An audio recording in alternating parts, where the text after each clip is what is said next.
Good morning, students. Today we are going to take up the concept of GSP action in server-side programming, and we will discuss the topic in practical aspect. Let us start with our discussion.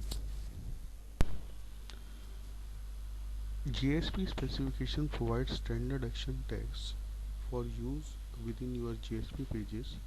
These tags are used to remove or eliminate scriptlet code which we have already worked out from your GSP page because scriptlet code are not technically recommended nowadays.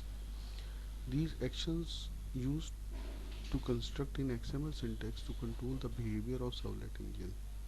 You can dynamically insert a file, reuse Java Beans component, forward the user to another page, or generate HTML for the Java plugin. There is only one syntax for action elements as it confirms the XML standard that is given in that color.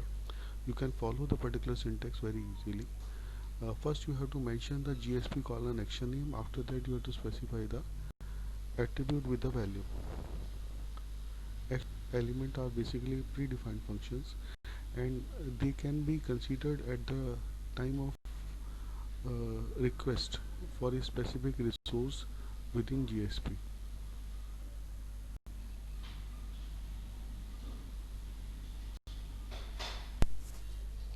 Now if you are looking at the important actions which you can perform using GSP actions, the following is the list and the syntax and purpose is mentioned in the slide.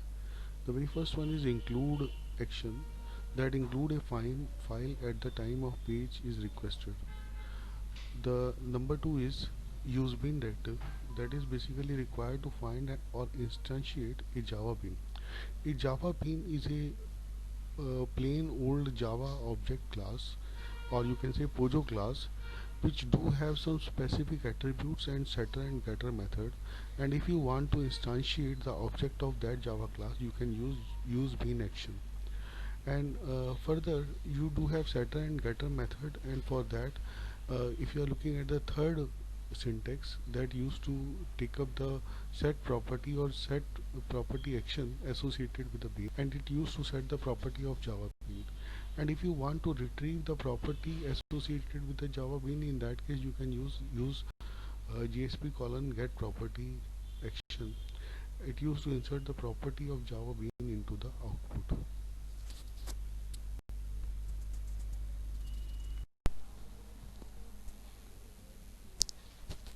Next action is GSP forward, that is basically required to forward the requester to a new page. This is somewhat different from the include active and forward active, and further if you are comparing it with the request dispatcher, the working of the GSP forward is somewhat similar. If you are looking at the GSP plugin, that is basically required for placing your plugin object on your servlet, and for basic implementation one can consider applet for placing as plugin on servlet page. Further, if you want to define XML dynamically, in that case you can go with the GSP element, and you can go with the GSP attribute body tag. These are basically required for placing your XML documentation on the servlet outcome. And further, you do have GSP text that used to write the template text in GSP pages and documents.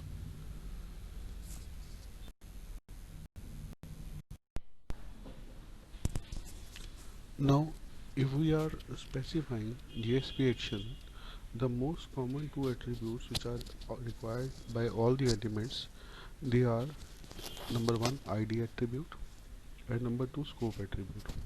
The ID attribute uniquely identifies the action element and allow the action to be referenced inside the GSP page. If the action creates an instance of the object, the ID value can be used to reference it through the implicit object page context. The second one is scope attribute. This attribute identifies the life cycle of an action element The ID attribute and scope attribute are directly related, as the scope attribute determines the lifespan of the object associated with the ID. The scope attribute has four possible values. Number one is page, second is request, third is session, and fourth is application. As per the requirement, we can create the four type of scope associated with the particular attribute which we are creating for a GSP action. Now we are starting with our discussion. First one with include action. This action let you to insert files into the page being generated. The syntax is given as follows. First, you have to mention in XML syntax that GSP include. After that, the page attribute refers to the relative URL where from the resource is required to be included in the current page. And further, flush is the second attribute that can be either mentioned as true or false. The include action basically take the reference dynamically and displays the outcome in the requested page. Unlike the include active, which insert the file at the time of GSP is translated into servlet, the action insert the file at the same time when the page is requested. There is no any such translation considered in the include active. The following table, which we are going to take up in the next slide, that used to specify the attribute related to the include action. We are taking up one example where we have taken two files. One is date.jsp and second is main.jsp. The date.jsp file is required to be included in main.jsp. Now suppose if you are taking date.jsp file, the following is the particular line of code which we are referring in the date.jsp, where simple util date object is created and two local string method is invoked with a particular object, and that used to display the information about the today's date and time associated. And if this file date.jsp is required to be included in another file main.jsp, then the following file can be. Now we are looking at the second file, that is main.jsp. It basically include the second page with include action. The name of second page is date.jsp. Within the body part, if you are looking at the specification associated with the GSP include action, then page attribute is referring to the date.jsp, the file which is required to be included, and flush is mentioned as true.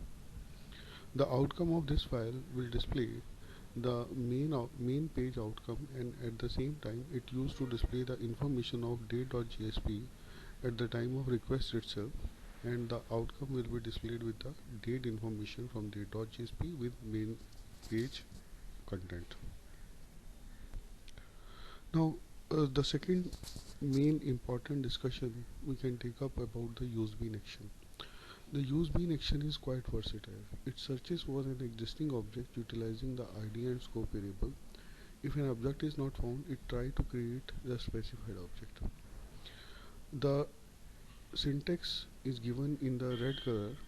If you are going to use the GSP use bean action, the ID is the attribute that used to create the local object with the reference ID, and name is associated, can be given.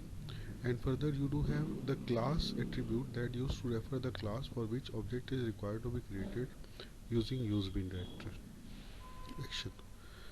Once the bean class is loaded, you can use set property and get property action to modify and retrieve the bean properties. For the implementation purpose, we have taken a definition of class. The class name is referred to as person bean, and it used to have only one property, that is name, and that is specified as private string name. Now we do have a particular constructor over here that used to instantiate the object with blank name, and further we do have two particular method. One is set name and another is get name. The set name used to initialize the name value with the parameter, and get name used to retrieve the name value with the help of given syntax. Now this is the bean class. A bean class is a normal class which do have specified attributes, as in the given case only we have name attribute, and that do have setter and getter method. And if you want to create more complex bean class, so you can have multiple attribute within that, and each attribute will have setter and getter method defined with the particular approach as we are looking over here. Now if you want to create the object of bean class in JSP page, in that case you can go ahead with the use bean action. Now if you are looking at the green color text that used to refer the use bean action, and the syntax is JSP colon use bean, where id is referring my bean. This is the name of object which will be created by using the JSP use bean action, and class name is person bean, and scope is request. This is mentioned, and it can be considered as equivalent to the Java code given in the red color. Suppose if you are implementing the same context with respect to the Java code, so in that case we are taking up the myBean object, and the particular bean object is created over here by considering the syntax. And if myBean is null, in that case you are simply calling the constructor, and you are simply placing a attribute value with myBean, and that is initialized by the object that is myBean. And this is the equivalent code which we can refer with respect to the useBean action. Now if you are looking at the various type of attribute and the description associated with the useBean action, we can have number one, class, that designate the full package name with the name of base bean class. And further you do have type that used to specify the type of variable that you want to refer. And third is bean name, that give the name of the bean as specified by the instantiate method of bean class.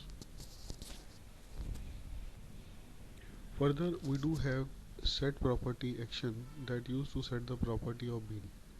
The bean must have previously defined before this action by using useBean action. There are two basic ways to use the set the property action, and you can use JSP.setProperty after, but outside of JSP useBean element as given below.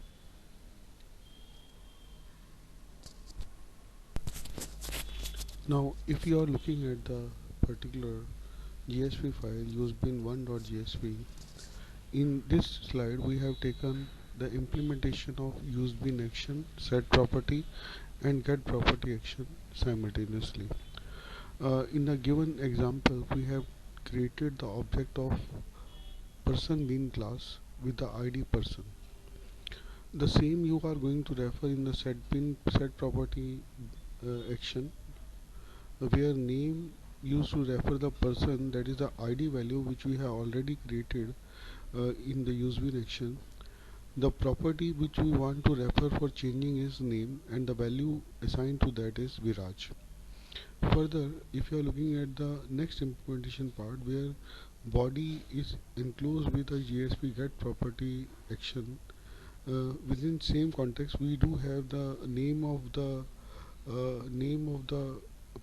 particular value is person, and property value which we are going to retrieve with the get property is the name of that property is name, and the outcome of the given program is name of the person is Viraj. So with three steps we are trying to refer the useBean action, set property and get property action simultaneously. Now next we have to discuss about the JSP plugin action. The plugin action is used to insert Java components into JSP page. It determines the type of browser and insert the object or embedded tags as needed. If the needed plugin noise is not present, it download the plugin and then execute the Java component. The Java component can be either an applet or a Java bean. In case if plugin is not generated as per the expected response, in that case we can alternatively generate the response using GSP colon fallback action. Now consider the following example where we have considered the display of applet with the given width and height attributes. Now in the given scenario we have again used the GSP param tag to pass on the information associated with the parameter name with font color and background. And again if you are looking at the GSP fallback option, that will work in case if plugin will not work, and you will get the message on the screen that unable to initiate Java in this Java plugin. So this is the particular code which you can consider for implementation of GSP plugin action.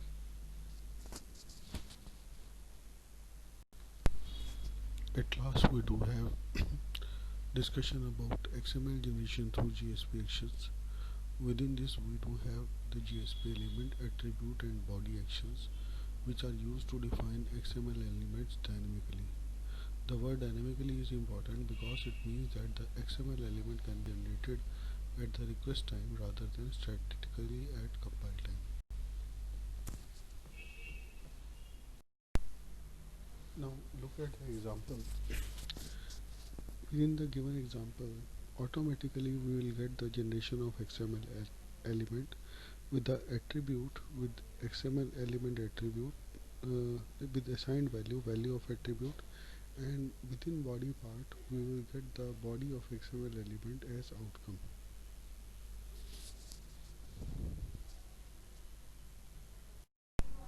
The outcome of last discussion will be generated in the form of XML outcome within HTML as follows. We'll have XML element with XML element attribute with value of attribute, and that will be container attribute with body of XML element within the container tag. That's all from my side. We'll discuss further topic in the next discussion. Thanks all for listening the session. Thank you.